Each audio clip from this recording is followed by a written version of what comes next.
그렇게 아빠 없으면 못 살 것 같이 굴더니 아빠 그래도 수술은 하자. 응? 돈은 내가 마련해 볼게. 아니다. 아빠 아무것도 안 하고 싶어. 지금 몸 컨디션도 안 좋고 안 그래도 병원에 전화해서 수술 미뤘어. 돈도 많이 든다고 하고 아빠가 지금은 좀 쉬고 싶구나. 다음에 오렴. 아빠는 방으로 들어가셨어요. 저는 너무나 어이가 없어서 아빠에게 뭐라 말도 못했습니다. 새엄마가 돈도 다 들고 나간 상황에서 가장 상처받았을 사람은 바로 아빠였으니까요. 긴 투병 생활을 하면서 힘든 병간호하기 싫어 그런 건지 아니면 아빠의 재산이 탐이 났는지 그 어떤 이유가 있었는진 몰라도 새엄마를 용서할 수가 없었습니다. 저는 하루에 몇십 번씩 새엄마 번호로 전화를 걸었지만 한 번도 통화를 할 수가 없었습니다. 아빠랑 그렇게 사이좋게 놀러 다닐 때는 아빠 옆에 딱 붙어 살더니 이제 아빠가 아프고 병드니까 버리는 거잖아요. 그렇게밖에 생각할 수가 없었어요. 다음날 저는 회사를 마치고 아빠가 계시는 원룸으로 왔습니다. 아빠에게 집 계약서를 보자고 했어요. 그래야 월세를 보내고 정확히 알 수 있으니까요. 나도 모르겠다. 계약할 때도 그 사람이 다 했고 수술을 앞두고 있어서 나도 그걸 볼 생각을 못했어. 그냥 2억 5천 전세라고 해서 그런 줄 알았지. 내가 알아봤어야 됐는데 이런 일이 생길 거라고는 한 번도 생각해 본 적이 없어서. 아니야. 아빠 잘못이 아니야. 나도 조금 더 신경 썼어야 됐는데 우리가 너무 믿은 거지 그 사람을. 아빠 잘못이 아니니까 그런 생각하지 마요. 집 어디에도 계약서가 없어서 주인분 계약서를 받습니다. 계약서에 아빠가 도장을 찍혀 있었어요. 사장님도 그러시더라고요. 그때 그 여자분에게 설명 다 했고 아버지는 도장만 찍고 방에 들어가 누워 계셨어. 그래서 나는 두 분이 다 아는 사실이라고 알았지. 그때 사모님이 대장암 환자라서 1년만 살고 나가겠다고 해서 병도 알았고 사정도 알게 됐지. 이런 일이 있을 거라고는 생각도 못했지. 그 당시 아빠는 새엄마 말만 듣고 계약서도 읽어보지 않은 채 도장만 찍고 방에서 쉬고 있었다 하더라고요. 새엄마는 아빠에게 2억 5천에 2년 전세 계약을 했다고 말했고 저희는 그 말을 그대로 믿었습니다. 뒤로 이런 사기를 칠 거라고는 생각도 하지 못했습니다. 총 4억이라는 아빠의 전 재산을 들고 나간 새엄마였죠. 아빠가 평생 열심히 모은 돈이고 아빠의 퇴직금이었습니다. 모든 사실을 알면 알수록 충격적이었고요. 솔직히 손발이 덜덜 떨릴 정도였어요. 하지만 아빠는 생각보다 담담해 보이셨어요. 아빠, 왜 이렇게 담담해? 아빠는 화도 안 나? 사람이 어떻게 이럴 수가 있어. 아픈 사람 원룸에 처박아 놓고 4억이나 내고 어디로 간 거야? 정말 사람이 어떻게 이럴 수가 있어. 정말 사람도 아니야. 사실 병원 다니면서 돈 이야기 할 때부터 사이가 좋지 않았어. 그 사람 아들이랑 무슨 문제가 생겼는지 아무 말도 안 하는 날이 많았고 너에게는 말을 안 했지만 내가 그 사람 아들에게 돈을 좀 빌려줬거든. 그래서 내 눈치를 보는가 보다 했는데 아빠, 새엄마 아들한테 돈을 빌려줬어요? 아니, 양육비 보낸다고 매달 돈도 보내줬잖아. 왜 그러셨어요? 그래서 새엄마가 언제부터 이상했는데요. 아빠는 뭔가 낌새가 있었다는 말이잖아. 입원해서 여러 검사를 한다고 한 그날 그 사람이 새벽에 누군가랑 통화로 나가는 거야. 그래서 살짝 따라가 보니 지 아들한테 돈을 더 준 것 같더라고. 근데 그 사람이 곧 타지망으로 가는 것처럼 말하면서 벌써 짐도 다 보냈다고 하길래 나는 무슨 일인가 했지. 하지만 이사하고 짐이 반이나 줄고 비싼 명품 가방이나 금부치도 하나 없는 걸 보고 이상하다 생각했어. 그럼 계약금이랑 값이 나가는 건 벌써부터 빼돌린 거네요. 이제 어떻게 잡지? 정말 사람이 몇 년 동안 그렇게 웃으면서 잘하더니 이제 아빠 아프고 돈도 없으니 나간 거네. 사실 아빠는 새엄마랑 재혼하면서 한 달에 100만 원씩 새엄마 아들들에게 보낸 상황이었습니다. 그뿐 아니라 아빠가 퇴직하면서 받은 퇴직금까지 빌려달라 해서 1억 정도 그 집 아들들에게 빌려주기까지 했었어요. 우리 아빠는 새엄마가 원하는 대로 모든 걸 해주셨죠. 근데 새엄마는 아빠가 대장암이라고 하자 돈도 많이 들어가고 이제 병수 발해야 할까봐 바로 도망간 겁니다. 정말 사람이 너무 간사하죠. 불과 2주 전까지만 해도 울면서 아빠를 살릴 거라고 당신 없으면 못 산다고 했던 사람인데 2주 만에 완전히 다른 사람이 되었어요. 아빠는 사람을 붙여서 찾고 있다고 너무 걱정하지 말라고 했습니다. 그 뒤로 저는 임신한 몸으로 친정까지 일주일에 2번씩 왔다 갔다 했어요. 우리 딸 임신해서 회사 다니는 것도 힘들 텐데 이렇게 먼 곳까지 오지 말라니까. 아빠가 괜히 너한테 짐만 돼서 미안하다. 아빠, 정말 미안하면 나을 생각을 해요. 밥도 잘 챙겨 먹고요. 이 세상에 가족이라곤 아빠뿐이잖아. 나는 엄마도 없고 아무도 없는데 아빠가 이렇게 무너지면 나는 어떡하라고. 아빠 제발 모든 걸 포기한 사람처럼 살지 말아요, 제발. 그러게 말이다. 우리 딸 혼자 남을까봐 아빠는 그게 제일 걱정이야. 아빠가 다 미안해. 아빠가 너무 사람을 믿었나봐. 아빠는 볼 때마다 저에게 정말 미안해했고 나는 미안하면 얼른 나으라고 말했죠. 아빠, 치료 다시 시작하자. 내가 병원에 알아봤어요. 우선 항암부터 하고 수술하는 방법도 있대요. 그리고 검사는 다 받으셨기 때문에 수술 취소 자료 나면 바로 할 수 있도록 부탁드려놨어요. 아니다. 내가 무슨 수술을 해. 평생 모은 전 재산도 다 날리고 하나 있는 딸애한테 이렇게 부담 주는 인생 살고 싶지 않았는데 나는 이렇게 살련다. 다 내가 너무 그 사람을 믿었던 탓이지. 다 내 탓이야. 아빠는 새엄마가 나간 뒤로 삶의 의욕을 잃은 분처럼 늘 힘이 없으셨어요. 간간히 약을 타서 드시긴 했지만 식욕도 없으신 건지 거의 드시지 않았죠. 아빠는 점점 야위어 가셨어요. 그런 아빠의 모습을 볼 때마다 얼마나 울었는지 몰라요. 그러던 어느 날이었습니다. 그날도 저는 아빠 생각에 친정으로 퇴근을 했고요. 저녁 반찬으로 아빠가 좋아하시는 전복을 사들고 친정집으로 가는 길이었어요. 검은색 대형 외제차에서 아빠가 내리는 거예요. 멀리서 아빠가 보여서 아빠라고 불렀죠. 제가 아는 아빠 지인들 중에 이렇게 고급차를 타는 사람은 아무도 없었습니다. 그래서 임신한 몸으로 아빠에게 뛰어갔어요. 혹시나 아빠가 나쁜 길로 빠지지 않을까 걱정이 됐거든요. 그러자 어떤 여자분이 내 이름을 부르면서 갑자기 울기 시작하는 겁니다. 지영아, 임신했는데 뛰면 안 돼. 뛰지 말고 조심조심 천천히 와. 근데 왜 처음 보는 사람인데 제 이름을 부르면서 저를 걱정하는 겁니다. 저랑 너무나 닮은 얼굴, 그리고 나도 모르게 눈물이 나더라고요.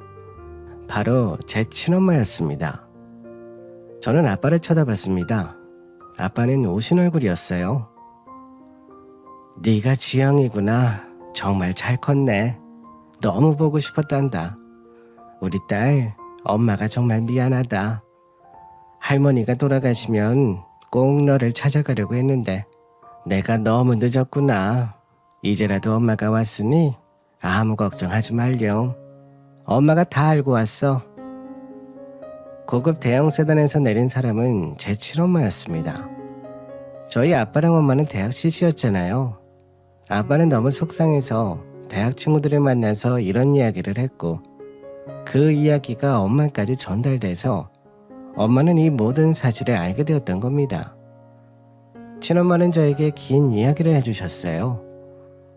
사실 나는 너희 할머니랑 다시는 네 앞에 안 나타난다는 조건으로 이혼했고 너랑 네 아빠는 모르겠지만 1년에 한두 번 멀리서 지켜봤어. 하지만 할머니가 살아계셨을 때는 네 앞에 나타날 수가 없었지. 그리고 나서는 네 아빠가 재혼을 하고 잘 사는 모습을 보니 더 이상 신경 안 쓰는 게 좋을 것 같았어. 친엄마는 울면서 많은 이야기를 하셨습니다. 그 이야기를 듣는 아빠도 같이 눈물을 흘리시더라고요. 그리고 아빠는 내가 그때는 정말 미안했어. 이제라도 찾아와줘서 고마워. 당신이 그때 나를 유학 보내줘서 나는 내 인생을 살 수 있었어. 내가 도와줄 테니 우선 치료부터 시작해. 돈 걱정하지 말고. 당신이 와줘서 얼마나 든든한지 몰라. 정말 고마워. 나는 당신 때문에 찾아온 게 아니야. 나는 우리 딸이 임신한 상태로 당신 돌보다가 몸 상할까봐 그게 너무 걱정이 됐어. 딸이 결혼한 것도 당신이 알려주지 않아서 몰랐는데 아이를 낳는다고 하니 너무 걱정이 돼서. 친엄마는 결혼식도 오고 싶었는데 아빠에게 연락도 없었고 재혼한 엄마가 있는데 괜히 문제가 생길까봐 못 왔다고 하시더라고요. 그러다가 친한 친구에게 아빠의 모든 이야기를 전해 듣고는 바로 비행기를 타고 한국으로 오신 거였습니다. 엄마는 제 손을 잡으며 말씀하셨어요. 이제 엄마가 도와줄게. 엄마가 20년 전에 너한테 정말 큰 상처를 준 거 알아. 하지만 엄마도 그땐 너무 어렸어. 22살 나이에 임신해서 친정에도 못 가고 대학도 졸업하고 싶었는데 할머니가 아무 곳에도 못 나가게 하셨어. 거기에 아빠까지 군대 가니 엄마가 너무 힘들어서 살 수가 없었지. 다 변명으로 들리겠지만 정말 미안해. 사실 저도 결혼을 하고 보니 엄마의 삶이 너무 힘들었겠다는 생각이 들었어요. 그래서 마냥 엄마를 미워할 수가 없었습니다. 그리고 너무 힘든 순간 나타나준 엄마가 저에게는 구원의 손길이었으니까요. 아니에요. 저라도 힘들어서 나가고 싶었을 것 같아요. 엄마가 이혼하신 거 어릴 때는 힘들었지만 저도 결혼해보니 이해가 되더라고요. 그래도 한 번쯤은 보고 싶었어요. 찾아오셨음 한 번이라도 얼굴 보여주시지 그러셨어요. 친엄마는 아빠 그때 도움받은 유학비를 이제 갚아줄 테니 마음 편하게 받으라고 하셨고 아빠는 울면서 그 돈을 받으셨어요. 친엄마가 오셔서 하나하나 문제를 해결하자 모든 일이 일사천리로 해결이 됐습니다. 알고 보니 친엄마는 미국에서 한국 유학생 아이들을 위한 학원을 하셨고 학원이 잘 돼서 100억대 부자가 되셨더라고요. 엄마는 자식을 버리고 왔으니 더 악착같이 돈을 벌기 위해 재혼도 하지 않고 일만 하셨다고 하더라고요. 그래서 한국에 집에 있다고 저에게 임신하고 출산할 때까지 도와주신다고 했어요. 그리고 새엄마를 찾는 것까지 도와주셨습니다. 친엄마는 많은 돈을 써서 사기친 새엄마와 아들을 잡을 수 있도록 변호사까지 고용해 주셨어요. 아빠랑 친엄마는 같이 사는 건 아니었으나 제가 신경 쓰이지 않게 아빠 항암하는 날엔 아빠를 모시고 병원에 가셨고 간병인을 고용해 주셔서 아빠가 편하게 치료에만 전념하실 수 있게 도와주셨습니다. 엄마는 늘 말로는 그때 너희 아빠가 할머니 몰래 학생이 받을 수 있는 모든 대출을 받아서 나에게 줬거든. 한국에 있으면 네 생각도 나고 아무것도 못할 거라고. 그래서 미국에 가라고 등 떠밀어 준 게 너희 아빠였어. 그때 도움 받아서 지금 내가 잘 살고 있는 거니까 너도 아빠도 미안해 안 해도 돼. 그리고 엄마가 해주는 모든 것들을 편하게 받아. 사실 아빠는 새엄마가 집을 나가고 돈까지 들고 갔다는 사실을 알고 망연자실한 상태였어요. 이대로 아빠가 삶의 희망을 놓을까봐 나는 너무 겁이 났었죠. 하지만 친엄마가 오신 뒤로는 열심히 운동도 하시고 건강해지실 노력하는 게 보였습니다. 나는 그래서 친엄마에게 미움이나 원망보다는 고마움이 앞섰어요. 나에게 가장 소중한 건 나를 키워준 아빠였으니까요. 엄마 고마워요. 사실 아빠마저 이럴까봐 정말 겁이 났어요. 나에겐 가족분이라고는 아빠뿐이었는데 엄마가 정말 힘든 시기에 와줘서 아빠도 저도 정말 힘이 나요. 정말 엄마가 오시기 전까지 너무 무섭고 힘들었어요. 그렇게 며칠 뒤 정말 기쁜 소식이 들렸습니다. 그 나쁜 사람들 잡았다고 전화 왔어요. 이제 돈 걱정하지 말고 당신은 치료만 열심히 받아요. 이제 내가 당신에게 빚진 거 다 갚았네. 한 번은 당신이 그때 힘들게 해준 유약 비용 다시 돌려주고 싶었는데 이렇게 갚았다고 생각할게요. 고마워. 재산도 찾아주고 건강도 찾아주고 무엇보다 나도 우리 딸도 정말 앞이 안 보일 만큼 힘들었는데 당신 덕분에 다 해결됐어. 정말 고마워. 친엄마는 돈 가지고 집 나갔던 새엄마를 잡으셨고 저희가 아무 걱정하지 않도록 빼앗긴 돈들을 다시 받을 수 있게 도움을 주셨어요. 엄마는 지인분들 중에 법 관련 분들도 많으셔서 쉽게 해결하셨다고 하더라고요. 알고 보니 새엄마는 아들이랑 해외 도피를 하려고 준비 중이었고 변호사를 통해서 들고 간 돈을 다 받을 수 있었습니다.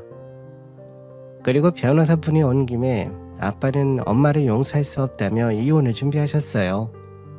그리고 고소할 수 있는 부분이 있다면 고소를 하면서 새엄마와 그 아들에게 벌을 주고 싶다고 하셨습니다. 그 사이에 새엄마는 저에게도 전화로 아빠를 말려달라고 했지만 저 또한 새엄마를 용서할 수가 없었어요. 제 상황이었다면 그 누가 용서를 할까요? 아빠 수술비까지 다 들고 도망간 사람을 용서할 수가 없었습니다. 새엄마는 전화로 저에게 울면서 사정사정했습니다. 우리 정말 사이 좋았잖아. 우리 아들이 힘들어해서 그랬어. 그리고 내가 너희 아버지한테 양육비 받는다는 조건으로 재혼한 거였는데 내가 너희 부녀에게 얼마나 잘했는데 고소한 거 취하해주면 안 되겠니? 우리 아빠도 나도 당신을 용서할 생각이 없어요. 아니 아픈 사람을 원룸에 혼자 두고 아무 말 없이 사라지는 게 말이 돼? 그리고 우리 아빠가 당신한테 준 돈이 얼만데 아빠 마지막 재산까지 들고 가면 우리 아빠가 죽든 말든 당신에겐 상관없었겠지. 그러니까 이런 짓을 했겠지. 다시는 나타나지 마요. 딱 한 번만 예정을 생각해서 용서해줘. 너희 아빠에게 빌린 돈들 다 돌려줬어. 아빠에게 고소한 것만 풀어달라고 해줘. 돈도 다 줬는데 고소까지 해야겠어? 내가 얼마나 고생해서 너희 부녀를 먹여 살렸는데 그 돈 좀 빌려갔다고 이렇게 해야겠냐고? 차라리 사정을 이야기하고 돈 빌려달라 했으면 이해했을 거예요. 하지만 당신은 우리 아빠 아픈 걸 알고도 모든 짐을 싸서 나갔어. 그리고 아빠가 죽든 말든 버린 거잖아. 그래놓고 뭘 용서해달래? 평생 용서할 일 없으니까 다시는 우리 아빠한테도 전화하지 마요. 내가 너한테 얼마나 잘했는데. 나도 내 아들이 소중해서 그런 건데. 그리고 병간호 아닌 게 쉬운지 알아? 병간호가 아무나 하는 게 아니야. 나도 살려고 그랬어. 나도 내 자식이 소중해서 살려고 그랬다고. 당신 살려고 우리 아빠 버린 거니까 저는 당신 용서할 생각이 없으니 우리 아빠에게도 전화하면 가만히 있지 않을 거예요. 그렇게 새엄마와의 인연은 끝이 났습니다. 속이 후련하더라고요. 지난 몇 달 동안 새엄마 때문에 얼마나 울었는지 모릅니다. 뱃속 아기도 너무 걱정이 되지만 제 하나뿐인 아빠가 삶의 의욕을 잃고 돌아가실까봐 정말 겁이 났거든요. 하지만 정말 극적으로 저희를 찾아와준 친엄마 덕분에 모든 일이 잘 해결됐어요. 제가 출산을 하고 아이 100일 파티까지 해주신 엄마는 다시 미국으로 돌아가셨어요. 당신도 어서 나와서 내가 사는 집에 한번 와봐요. 당신도 미국에 한번 와본 적 없잖아. 그러니까 열심히 나을 생각만 해. 지영이랑 같이 오려면 당신이 건강해져야 되니까. 정말 와줘서 고마워. 당신 덕분에 살 수 있었어. 우리 딸 걱정 안 하게 내가 내 몸은 잘 건사할게. 진심으로 고마워. 꼭 나와서 지영이랑 우리 손자 손잡고 미국으로 갈게. 아빠가 요양원에서 나오시고 나면 저희 집 아파트 근처로 이사 오기로 했습니다. 아무래도 혼자 있을 아빠를 생각하니 마음이 편하지 않았어요. 그리고 친엄마가 저에게 차를 사주셔서 제가 이제 아빠를 모시고 병원에 갈 수 있으니까요. 그렇게 저에게 신처럼 모든 걸 해결해준 엄마는 미국으로 돌아가셨고 곧 돌아올 명절 때 저희 집으로 오기로 했습니다. 엄마가 미국에서도 몇 번이나 우리 손주 사진을 보는지 몰라. 너 어릴 때를 너무 닮아서 엄마가 자꾸 눈에 밟히네. 이번에 엄마가 가면 보약 한 첩 지어줄 테니까 먹고 힘내고 우리 곧 만나자.